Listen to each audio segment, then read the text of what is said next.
Kota Prabu Muli jadi satu dari 10 daerah yang mendapat teguran dari Menteri Dalam Negeri Tito Karnavian karena belum mencairkan dana insentif tenaga kesehatannya.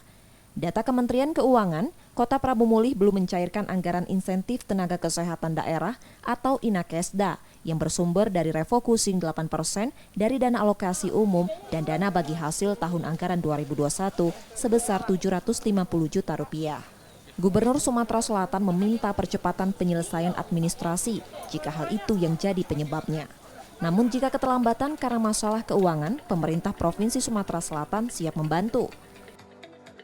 Kemarin sudah saya perintahkan untuk cek apa masalahnya, apakah administratif atau masalah keuangan.